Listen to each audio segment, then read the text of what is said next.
In the first part, you saw me break down Acts 21:17 through 25. This was about 29 years after the Messiah's death and resurrection.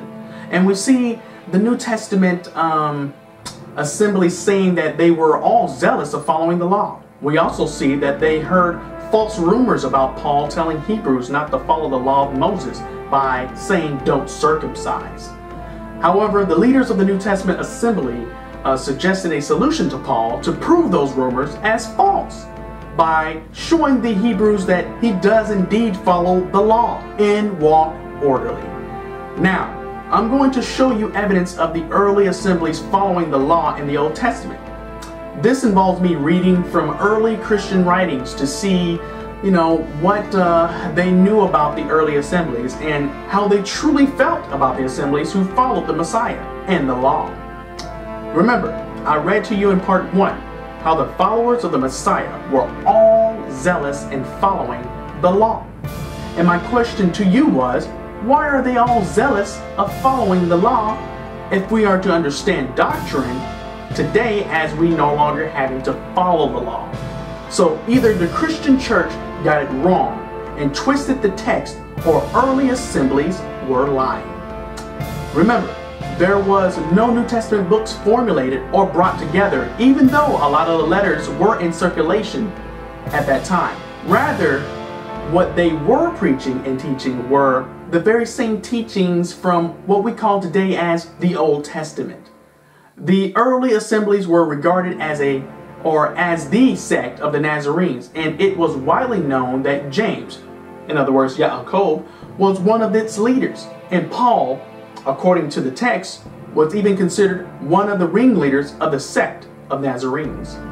Let's look at some evidence of how the people at that time thought about that sect.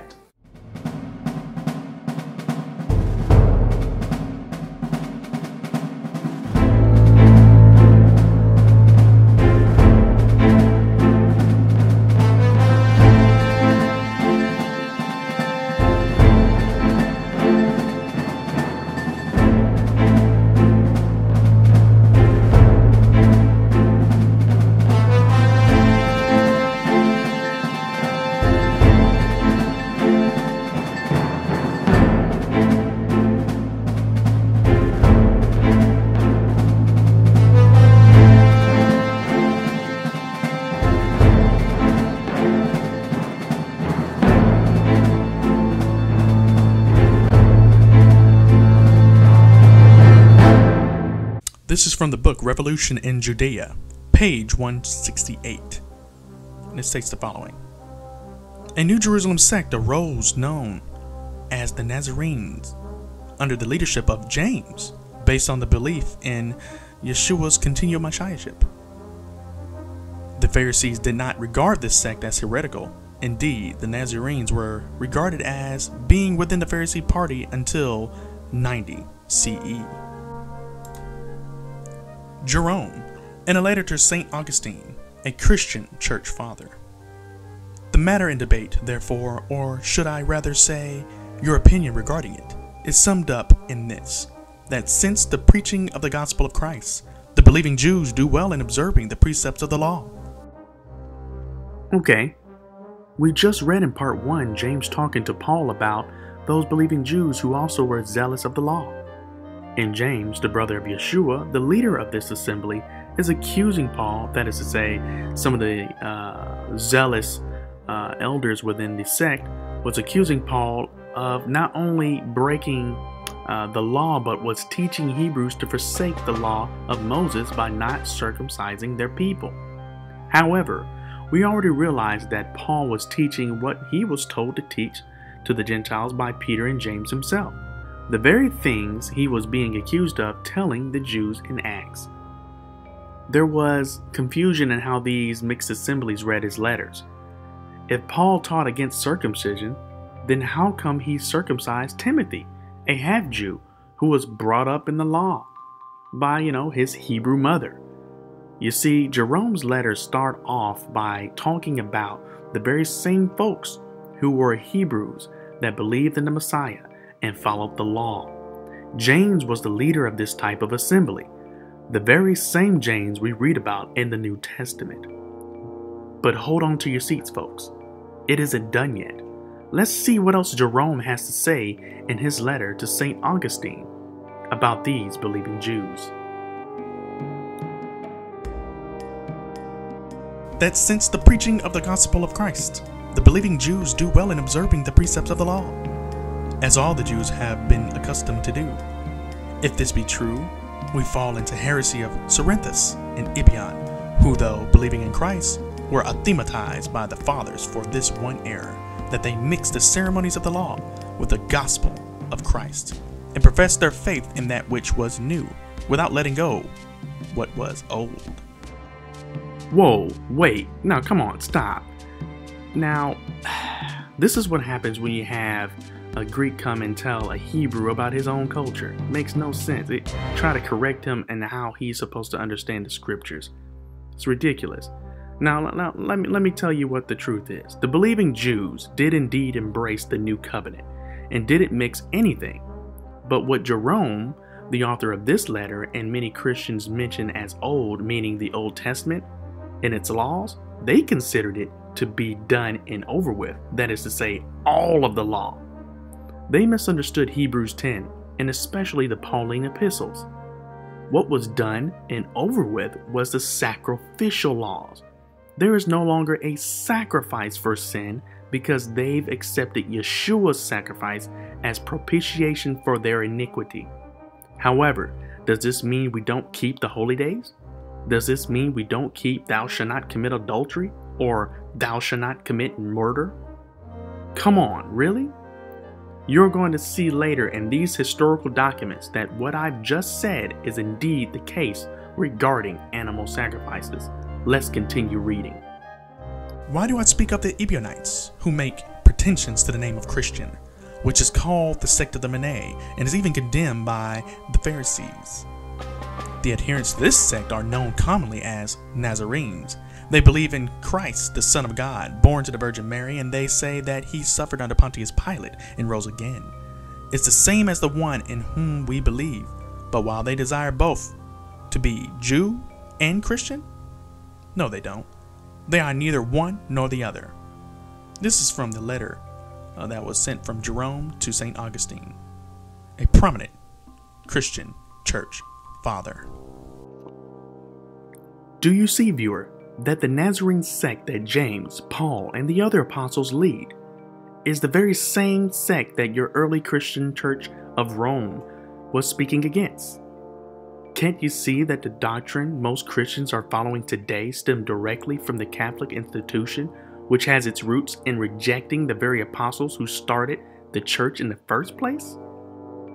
You read with your own eyes from the book of Acts that the early apostles taught the assemblies to follow the law and believe in the Messiah. Now you see another church saying something very different. Who will you believe?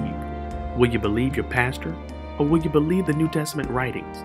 That is clearly showing you that the assembly that Christ left to his apostles was indeed following the law. And the false church is the Christians that suggest doing away with the law in its entirety. Then I showed you two sources of early church writings that were recorded to have happened, proving to you that what I'm saying is the truth. Jerome and St. Augustine, who were leaders of the Christian church in their day, are enemies to the early assembly we read about in Acts. The churches of our time who advocate doing away with the entire law of God are they which reject the early assemblies that we read about in this very book. Wake up and open your eyes to the truth. Let's read some more historical documents. This is from Epiphanius Panarion, chapter 30, verses 16:5 and 16:7. And it states the following. As their so-called gospel says, I came to abolish sacrifices, and if ye cease not from sacrifice, wrath will not cease from you. They laid down certain accents and instructions in the supposed accents of James, as though he were giving orders against the temple and sacrifices and the fire on the altar. Here's a side note for you. Ebionites, meaning the poor that resided in Jerusalem, were a slightly different sect than the Nazarenes, although they were often referred as being the same sect because most of the theology was the same. The slight differences being the following. The Ebionites were strict vegetarians, and perhaps they mandated that others be vegetarian as well. Nazarenes, on the other hand, did not mandate such a thing. They maintained the dietary code prescribed by Yah in the law, in particular what is mentioned in Leviticus 11, which allowed the eating of meat. If a person desired not to eat meat, it was well within their right. However, they could not mandate others to abstain from meat as though it was a law that God created or demanded that they do, which we clearly see was not the case. Anyway, you saw that Epiphanius, a Christian historian, states that this particular sect says that James, that is to say Jacob, was preaching against animal sacrifices and against the temple. This shows that the early assembly did reject an aspect of the law dealing with animal sacrifices, and solidifies what I was saying before. In Hebrews 10:8-10, it states the following: Sacrifice and offering, burnt offerings and offerings for sin, you did not desire, nor had pleasure in them, which are offered according to the law. Then he said, Behold, I have come to do your will, O God. The subject matter discussed in Hebrews 10:8-10 is about animal sacrifices. Did it say anything about taking away the whole law of God? We can see that it didn't. We are reading the text right now. Sacrifices and offerings and burnt offerings of animals Yah did not desire. The Anointed said he came to do Yah's will. What was it that you came to do in particular concerning Yah's will, Yeshua? What was it? He takes away the first, that is to say, the sacrificial law, that he may establish the second, that is to say, a new process for taking away sin. By that we will have been sanctified through the offering of the body of Yeshua the Anointed. In other words, instead of being sanctified through the offering of flesh and blood of animals. So you see, the early assembly, according to Acts and the historical documentations we just went over, they practiced the law with the exception of animal sacrifices. Epiphanius is actively engaged in disputing these early sects according to his own record. I suggest the viewer and the listener just go and see for yourself, look it up. I've listed the sources within this video. The argument that I'm making is very clear, or at least I hope it's clear.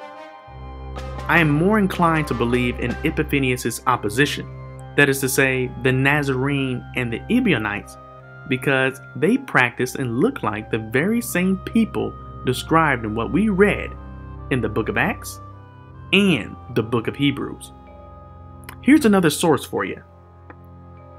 Thus we argued and bore witness, and we who were unlearned men and fishermen taught the Kohanim concerning the unified Yah of heaven, is much rather displeased with the sacrifices that you offered, and the time of sacrificing have now passed away. Oh wow, did you see that? This sounds like the New Testament, folks. Sounds just like what we read in Hebrews 10 concerning sacrifices and offerings. You have in this account the sayings of some apostles, in particular Peter and Thomas addressing the Kohanim, that is to say the priests. I know this because they were considered unlearned men and their occupation were fishermen. Anyway, they're saying to the priests of their time that the law, as it relates to sacrifices, has been done away with. That is what passed away, not the entire law of God. Hebrews 10 says, offerings and sacrifices is not what Yah desired. Neither was it something he made the covenant with the people who follows him. So Yeshua took them away. Well, what is it, Father? What do you desire? What was the covenant you had with those who desired to follow you? Well, according to Jeremiah 7:22, Yah says the following: For I did not speak to your fathers or command them in the day that I brought them out of the land of Egypt, concerning burnt offerings and sacrifices. But this is what I commanded them, saying, Obey my voice, and I will be your Elohim, and you shall be my people, and walk in all the ways that I have commanded you, that it may be well with you. In other words, folks, Yah didn't establish his covenant with his people for them to just sacrifice animals so that they will continue to sin and do whatever they want to do. Rather, he desired an obedient heart. They abused the sacrificial system that was in place. They weren't repenting. They weren't sincere. I can only imagine right now just a bunch of dead animals everywhere because a people didn't want to do right by Yah. Let's continue. And because you will not acknowledge the time of victims, that is to say, animal sacrifices, is now past, therefore the Hekel will be destroyed, and the abomination of desolation will stand in the devoted place, and then the Besorah will be preached to the Goyim for a testimony against you, that your unbelief may be judged by their faith. This is according to Recognitions of Clement 63 through 64. Folks, there are tons of information about what went on in the early assemblies when they were first set up and what they practiced. I am literally showing you that the apostles taught the people to practice the law, with the exception of animal sacrifices and the circumcision of Gentiles. This is illustrated throughout the entire New Testament. You only have to stop listening to people who tickle your ears and make you feel good and actually do what the Almighty and His Chosen One tells you to do. That is, if you really love Elohim and truly want to follow Him.